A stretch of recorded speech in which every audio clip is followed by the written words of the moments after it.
Okay, so have you ever wanted to be an evil genius, Mm-hmm. but like also really good at business? Okay. Yeah. Well, this deep dive is for you. We're looking at Dungeon Tycoon today. Right. Brand new game, by the way. Sounds fun. It's a dungeon building sim. Okay. You know I love a good sim. Right.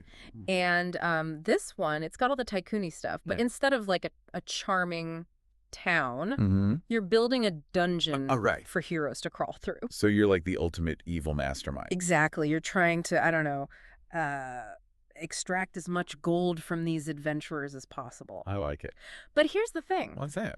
It's not as simple as just like building a death trap and calling it a day. Really? No. You got to think about, well, resource management, monster employees, even hero psychology. Hero psychology. What do you mean?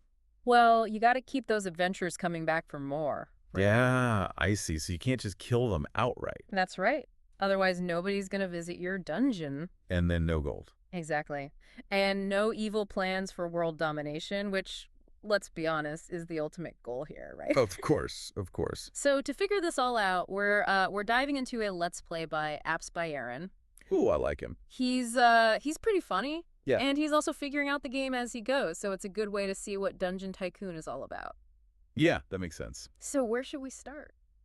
Well, I'm really interested in this whole hero psychology thing. Yeah, me too. How does that actually play out in the game? Right. Like, do they get sad if you kill them too quickly? Or, like, do they leave bad reviews for your dungeon online or something? Maybe. All right, Let's get into it.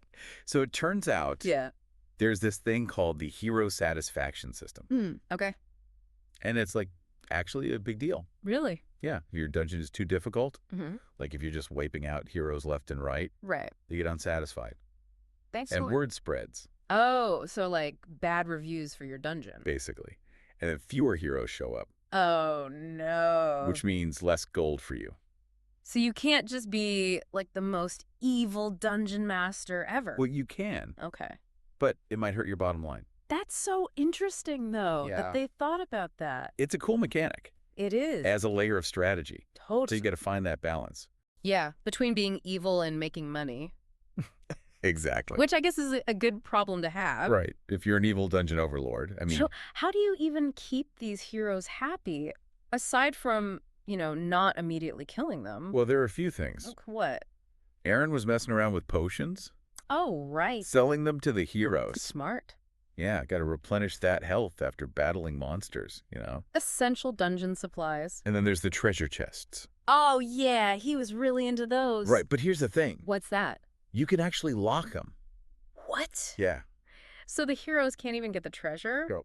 That's brutal. It's a bit devious. But kind of genius. Like Mhm. you lure them in with the promise of riches, Mhm. and then boom, you steal it all. It's all about maximizing those profits. Even if it means being a little bit evil. Exactly. I love it. It's what makes this game so fun. So it's not just about, like, the monsters and traps. Right. It's about running a successful dungeon business. Exactly. Thinking about the economy, managing resources. It's a lot deeper than I thought it would be. Right. It's like a tycoon game and a dungeon crawler all in one.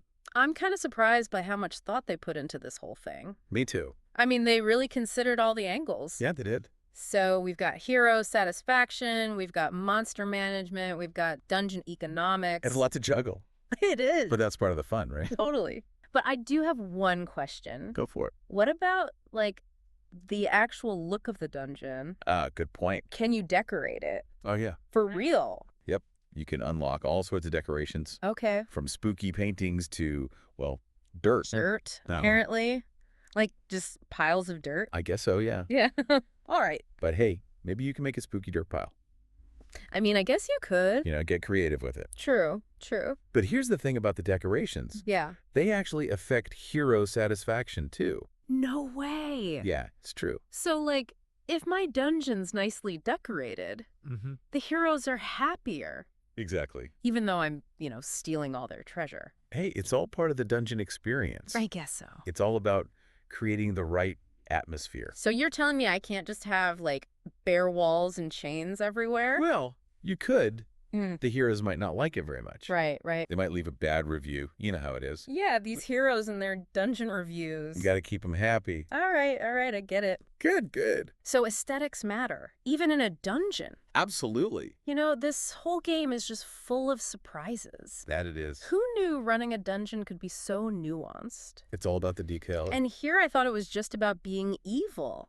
There's a lot more to it than meets the eye. Okay, so we've talked about all these different aspects. Yeah. But what does it all actually mean for the player? That's the big question, isn't it? It is. Like, is this game actually fun to play? Right. Or is it just a bunch of spreadsheets and menus? Good question. I'm curious about that, too. Right. Like, is it actually engaging? You know, are you really feeling like an evil dungeon tycoon, or are you, like, just doing your taxes? Yeah, that's the important thing. For sure. For sure. Well, based on what we've seen from AppsByAaron, it seems like there's a really satisfying loop going on. Oh. You know, you plan out your dungeon, you place your rooms, you summon your monsters, Yeah. and then you get to see how the heroes react. Right. And how your evil plans unfold. Exactly. I did love that part where, remember he made that whole winding path to the treasure chest? Oh, yeah, with the traps and everything. Yeah, and then the hero just, like, completely ignored it.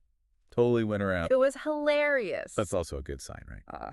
How so? It means the game has some unpredictability to it. I see. It's not just the same outcome every time. So it keeps you on your toes. Exactly. You got to stay adaptable. Makes you think, like, what fiendishly clever traps can I devise? Right. And will the heroes actually fall for them this time? Yeah, it's all part of the fun, right? Definitely. That's what makes a good sim in my book. Totally agree. So after analyzing all of this, all the traps, the heroes, the dirt decorations... The dirt, yes. Can't forget the dirt. Is Dungeon Tycoon worth the hype? Should our listeners dive in? I'm going to say, yeah, I think so.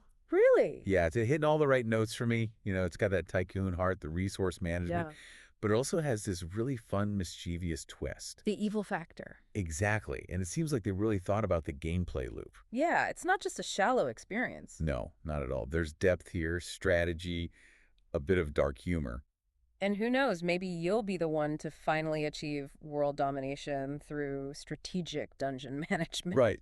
It could happen. Yeah. Stranger things, right? That's for sure. Well, there you have it, folks.